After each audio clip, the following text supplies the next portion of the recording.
No matter which way you slice it, there are certain TV shows that should have been gay. Here are 10 TV shows that should be gay but aren't, and then 2 shows that should have been and were.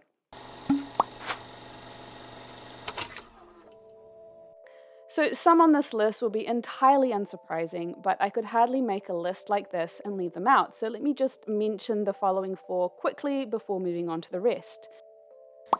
Rizzoli and Isles. Are we having a sleepover, or is this your way of telling me you're attracted to me? And that's all you really need to know about that. Once Upon a Time. How to get this savior to taste my forbidden fruit. It's just so blatant, I can't. Supergirl. So my office is overflowing with flowers. Really? Yeah. You didn't have to do that. Yeah, I did. I'm not even a little sorry that Katie McGrath can't play a straight character even when she tried, and Kara is just adorable puppy eyes, right? Glee. You're a very pretty girl, Quinn. Prettiest girl I've ever met, but you're a lot more than that. Just, it would have been so good. Warehouse 13. There are magical artifacts all over the world, and it's the job of the Warehouse 13 agents to find them, bag them, and tag them. One day, the agents run into H.G. Wells, and well, H.G. Wells is a woman. The actresses Joanne Kelly and Jamie Murray read the script and did what any sane actress would do. They saw the budding romance between the two, written as plain as day, and decided to do their job and play it that way. It's not just the flirty banter, but also the fact that Micah fought so hard to save HG even after she betrayed her, and that HG then sacrificed herself while they looked at each other desperately. The writing, the acting, and the chemistry screamed sapphic love. But at some point, the powers that be clamped down on it and carted HG off to Suburbanville in Season 4. Tell me that this parting is not the look of a broken heart. Tell me that. We'll not even discuss what happened in Season 5, because Season 5 did not happen. Astrid et Raphael. This delightful cop procedural, well, I never thought I'd be saying that about a cop show, recently finished filming its 2nd season, which is due out later this year. Astrid Nielsen worked at the Center for Criminal Documentation and is autistic, which means that she is able to see the world in a way that neurotypical people can't. When she helps Raphael Coste, a cop with a case, she is catapulted into a world far away from the safe and ordered world she's known until then. The friendship that develops between Astrid and Raphael is warm and soft and sweet. Astrid has an instinctive attachment for Raphael, which is endearing, and she quickly becomes a hugely important person in her life. And I can't help it, when Raphael looks at Astrid like this, my shipper heart explodes. I've even been told by people on the spectrum that the representation of autism is pretty darn good too, which is rare, and it's clear that the show has taken pains to research and carefully craft that aspect, which alone makes it a worthwhile show to watch, as I don't think this will ever go gay, but it would delight me if it did. Grace and Frankie. Grace and Frankie are both married to lawyers who have been partners and close friends for years. Only it turns out that both their husbands aren't really just good friends, they are gay for each other, and so they suddenly find themselves separated from their spouses and in need of somewhere to stay.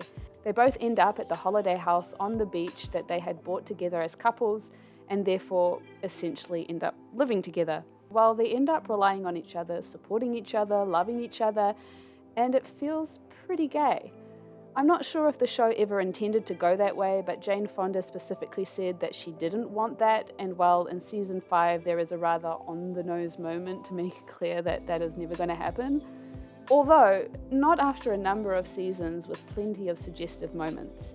But honestly, we don't get to see enough elder lesbians on our screens, and I do wish it would have happened. The Good Wife.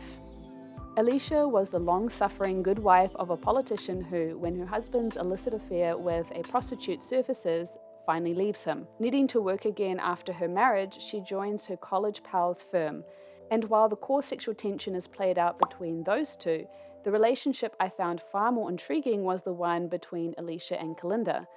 Kalinda was one hell of an awesome bisexual badass, and you cannot convince me that she wasn't just a little in love with Alicia underneath that laconic exterior, even if the main text lesbian liaisons on the show were between her and other women and not actually with Alicia. After the epic falling out where both ladies were positively devastated, I had hoped they would somehow find their way back to each other, but off-screen tensions between the actresses meant they basically killed that relationship on screen, and it went off into that good night. But it should have been different. It should have been gay. Well, it was, but it should have been gay between Alicia and Kalinda, is what I'm saying. The morning show. Longtime news anchor on the morning show, Alex, wakes up one morning to her co-anchor's Me Too scandal. It's bad. He won't even acknowledge it, but it quickly becomes obvious that the entire show, the network even, is steeped in a culture of harassment and sexual predation against women, culminating in an electrifying scene at the end of the first season that sent literal chills down my spine. I love good friendship between women, and part of me is just here for the fraught and complicated friendship between Alex and Bradley because it's just so good. And then things like this happen. And I'm all like, stuff this friendship, I want them to fall madly in love. Just look at this chemistry. Also, it's Jennifer Aniston and Reese Witherspoon, and how could I not want that? I sincerely doubt it's on the cards, but oh how I wish it was. Doctor Who. The Doctor is an alien from Gallifrey who is very old due to an ability to regenerate into a new body when the old one wears out. And the new body can change genders as proven by the 13th regeneration played by Jodie Whittaker. So as a fundamental, the Doctor is genderqueer, so it only seems reasonable that their proclivity for female companions and developing feelings for some of them would not change while in the female body. While I'm all there for Arrow and Ace representation, which could easily be read into this incarnation of the Doctor, I'm also selfish and I want her to fall in love with Yaz, just as Yaz has clearly already done with 13. I suspect that just having a female Time Lord is about as radical as Doctor Who can manage for their lead character right now. Two shows that should have been gay and were. Now, while we often feel thwarted with our subtext ships, it has, on a couple of rare occasions, come to pass that showrunners have not only heard our fangirl cries to get a certain couple together, but actually did it. Here are the only two instances that I know about. Glee. It seems that before the showrunners decided to put these two together, they had made a few tongue-in-cheek references about lady kisses, and when the audience picked up on it and started to ship them, they decided, why not? So while for Barry were never meant to be, they did offer up a lovely lady-loving couple all the same. Person of interest. There was never any intention up front, or so I have read, about Root and Shaw being a thing, but from the moment Root zip-tied Shaw to the hotel chair, a delicious chemistry began between the two that not only the audience but also the showrunners recognized. Instead of the usual obfuscation and denial, they decided to give the gays what they wanted in the shape of its main romantic pairing on the show, and it was glorious and everything you could hope for until the ending, that is. What shows did I miss that should have been gay? Comment below. If you like this kind of content, like and subscribe. Until next time, lady lovers.